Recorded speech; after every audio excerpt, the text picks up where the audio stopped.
a lot of times people probably might underestimate VGC, even if it's by a little bit or a lot. But I feel like VGC is its own world.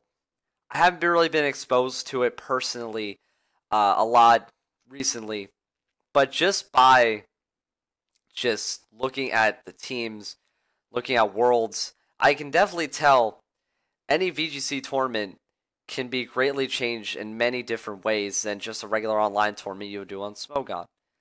How do I mean by that? It's just, well, doubles, there's just a lot more things you just have to think about, and other Pokemon might be seen in the doubles VGC style, but you wouldn't even think about bringing a singles.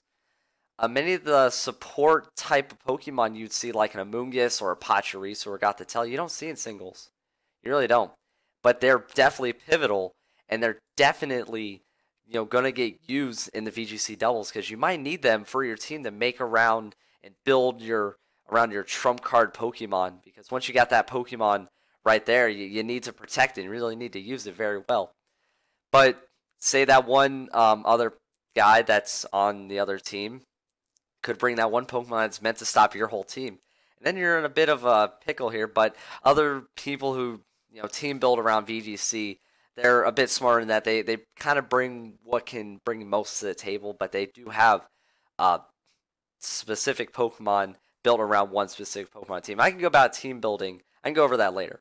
But for right now, I just want to go over a few things that just make everything just different from VGC than any regular kind of style you're going to play at home. You could be the best casual player among all your friends, maybe even win a few local or online tournaments, but you just can't jump into VGC immediately. There's a lot of things you really got to think about. Like, say if you're going to bring on the support style team, like say you got a Gothitelle, you wouldn't really think about using that singles, and then if you think of Gothitelle, oh, that Pokemon's trash. I never really thought about using it. No one really uses it singles. I don't really need it, but Gothitelle has a lot of uses. It can be a really good trick room Pokemon, screen setup. You can charm the other Pokemon. There are a lot of different things it can do. It can take hits for you. It's got Shadow Tag. And Shadow Tag, believe it or not, can force in a lot of predictable plays from their opponent. You know they can't switch out, so what can they do? Can they protect? They got to attack. So you can work around that, and then people just come up with crazy other strategies to add on to just even say that ability. So you could build a team around that. The average VGC player can go through 10 times, maybe even 100 more thoughts than any regular guy on Showdown. People on Showdown, they'll just be like, okay, he might open that Pokemon. I can see his lead. I'm going to lead with this. I'm going to try to hit with a super effective move. I switched out. I guess I got to switch out now because he's got a super effective move on his team. I got to switch out. So you can see how everything can just become repetitive, and whoever in singles gets the best call or best prediction or read can just really determine that singles game. I'm not saying singles isn't really strategic or not strategic, but it is. But VGC, I think they have a lot more dimensions and elements that we might not even think about. Here are a few crazy things we will not think about by playing standard at all. Before the game, or even after. Before the game, you really got to put into what kind of order you're going to put your Pokemon into. The order can determine a lot. Say if you have those two Pokemon that are really going to be major strategy Pokemon on your team, if you're always going to have Amoonguss and Talonflame in the first two spots, people might think, oh, he's got those two right there. It might be his main strategy. Or, everything's randomly, but you can really pick out which Pokemon are there just by the way they're set. And then you know what they're going to bring. Oftentimes people make the mistake, oh, I got the first two Pokemon I want to definitely open with, and then they might fake him out and go with the last two. There's a lot of different mind games people go through. And the crazy thing, before the battle even starts, you get to see the opponent's team. Yeah, that's a great advantage. You have to really know, as a VGC player, what they're going to bring before you're even going to see it, because a lot of popularity can be, oh, I see he's got, Kangaskhan, maybe Meowstic. I know what strategy he's going to bring. Everyone's going to bring that strategy, I know. But on the opposite end, they could see your Pokemon, so they can automatically break down your team. So VGC requires a lot more knowledge than you might think, because there's two Pokemon on the side there, and those two Pokemon can have an infinite amount of strategies just by looking at them. It's crazy. Other things you might not have thought about, bringing a special type attacker, you really have to make them kind of female because people might bring a Sableye with Captivate, and Captivate lowers the special attack by 2, and you might not be ready for it, but someone might, cheese you out on that just a little bit. People will purposely make their weather Pokemon like Tyranitar slower so they can go last and let their weather effects stay up. I know that's kind of probably been said before, but a lot of people don't really think about that. They want to make sure they get their Sandstorm up over that Politoed that's going to be faster. They want to make their weather go through. On the other side of that coin, you can notice which Pokemon's going to be faster by telling which ability went off first.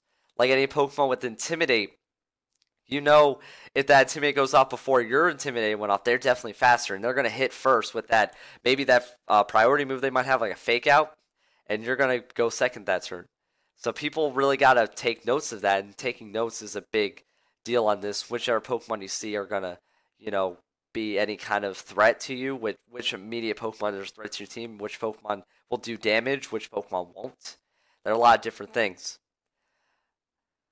If you expect to see any kind of ability on the opponent's team, say if that Hitmontop doesn't have ability, well, chances are in your mind you automatically think, well, it's got Technician now, and it's going to have some lower, kind of attacks, and then you could work around that. So you can take a lot from the opponent's team just by wondering what they're bringing. If you see that Dusclops that doesn't have pressure, well, it's got its other ability. So hey, you can really just pick out your opponent's team just by the first turn. And the first turn can be the most, if not the most important turn in the battle, because from then on out, you know what they have, the first 2 Pokemon. So then you got to think, well, am I ready for those first 2 Pokemon? If not, then I got to, switch out and bring in Pokemon that are ready for it.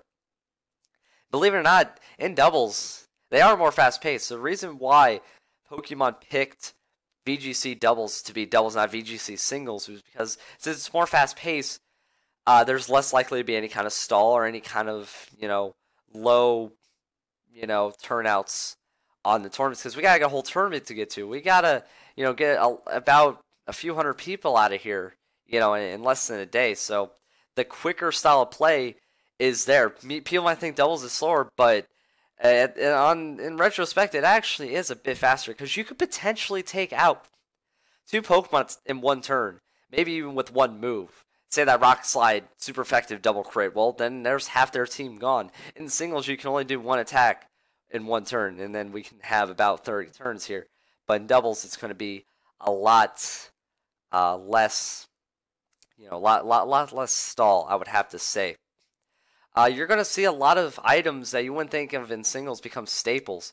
Safety goggles becomes very useful because they do 2 things. It definitely avoids weather, but they can also avoid any kind of spore or rage powder, and that automatically counters everyone's favorite Pokemon, Amoonguss, because, and there we go, with 1 item you can counter a Pokemon almost outright, which is crazy. And maybe even if Sandstorm's on the field, you can counter any kind of, Tyranitar because you're not taking Sandstorm damage, you're not taken by its effects.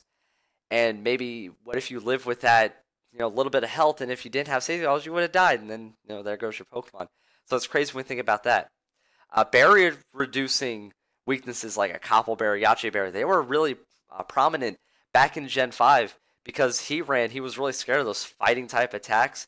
He had to have that Coppleberry so he wouldn't really get one-hit KO'd by any kind of Hitmontop, because Hitmontop was also very useful there, or any kind of Machamp, Lucario, a lot of those Pokemon, because any really good fighting type Pokemon. And then the same thing for Yache Berry on Dragon, because if that Dragonite didn't want to take that, Ice Beam in the face, he had to have that Yache Berry. Even though maybe even Salamence, Garchomp, it was really easy to see, because if, you could live that one move, you can come back and kill them right back, and then you have your Pokemon, they don't have theirs, just by that berry item choice. And if you're, not ready for that one Pokemon that might have, say, a Choice Scarf, and you're like, well, they have a Choice Scarf, they're ready to outspeed my whole team, it's going to be a long game because they were ready. They built that one team around that Pokemon that's ready to outspeed, and if you're not going to, have an item to outspeed anything like that, or you have no priority for that Focus Sasher, it's going to be a heck of a long tournament. Now, meta changes happen really quick, I kind of want to compare Yu-Gi-Oh here because in Yu-Gi-Oh they are the same large style of tournaments. In a Yu-Gi-Oh tournament, you can go to one that has about 1,000 people, if not more than that. And I've been to one of those. I've experienced it firsthand. And just kind of jar off on the side here, just by being in a VGC setting with all those hundreds of people, can really just mess with your mentality because there's a lot of people around you at the same time you're playing. It's not like they're bothering you. You got that person in front of you playing, but I've experienced this firsthand where I knew I was at table 90 and I had, people left and right of me, behind me, in front of me, and everything's going on. Not really a lot of sound going on, no real big distractions, but just the amount of people just really on the same page as you. They're thinking what are they going to do to defeat their opponent. You got to think of the same thing, and it can really put in a whole lot less comfortability in the game because you can play an online tournament, Pokemon Showdown. You can be, oh yeah, I'm in my house, I got some food, I'm just chilling, But when you go out of your way to get out of your house and you're in a setting with a lot of people, they're out to achieve the same goal as you. You're thinking the same thing there. They're trying to win, so you got to win too. But they're also maybe wanting bigger than you. Who knows? Now getting into the meta changes in Yu-Gi-Oh, they happen about 6 to 3 months at a time because the ban list comes out every 6 months.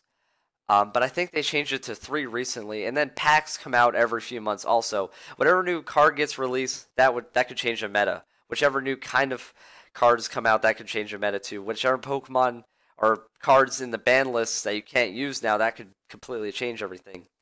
So people really just make the most broken decks with whatever is viable at the time, whatever you can use more of, or whatever new card comes out. But then on the other side of that, immediately after you see that one deck that's really just wrecking everybody in all the tournaments and maybe even online play, people come up with counters like this to just stop all the popular decks that people bring, or any Pokemon with a favorable matchup, or Yu-Gi-Oh card with a favorable matchup. It's kind of hard to talk about both of these. It's really really crazy. There was a player in Yu-Gi-Oh. He won one of the national tournaments with, at the time, was one of the best decks that just got released in a pack, and everyone wasn't really ready for it. They didn't know how to counter it. It was such an amazingly fast, powerful deck, and he pretty much swept through nationals easily. Now we jump after wins that nationals. He goes into Worlds. He completely changed his deck. He brought the deck that people were playing to beat him. It had an easy matchup against other decks. He avoided mirror matches, which in Yu-Gi-Oh! Mirror matches are crazy. You cannot really predict them at all, and it comes really luck factor there. But he had an okay time at Worlds because people kind of thought on one hand, oh, he won with that deck. He might bring it because he won with it.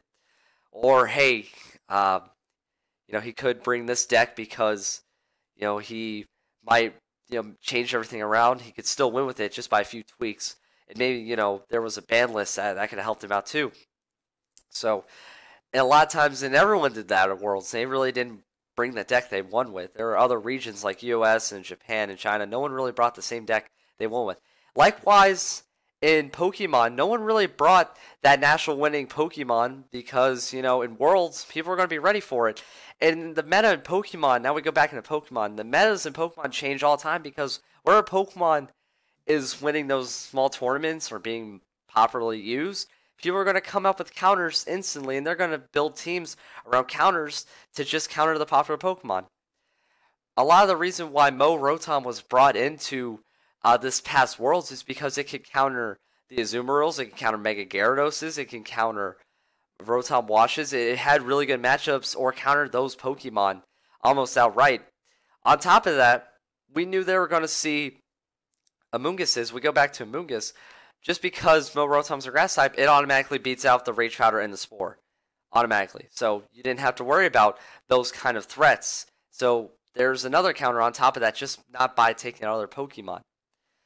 You can see people bringing in a lot of, I guess, Trick Room because you're going to see a lot of those speedy Garchomps because Garchomp's always popular. You're going to always see it.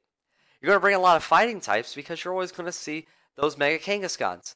there's a big reason why a lot of top 8 teams brought Intimidate Pokemon and Machamps and Lucario's, because they countered the Mega Kangaskhan's. And why didn't we see Mega Kangaskhan's in top 8? Because they just got countered. Everyone did its job perfectly right. It's crazy, you know? So a lot of people really want to add a lot of dimension to the game of VGC. Obviously, there's more to it than what's on the surface of Pokemon. It's far more different. It's deeper than anyone might have expected. And it can almost be like a breath of fresh air. We're going to see those Pokemon we might not expect and come up with crazy strategies and Pokemon built around another Pokemon to disable anything like luck. And just seeing those cute Pokemon like Pachirisus just to be that hero Pokemon that we never saw coming. And it can really surprise us. So VGC is definitely a special thing. It's in its own little world. It's not to be trifled with.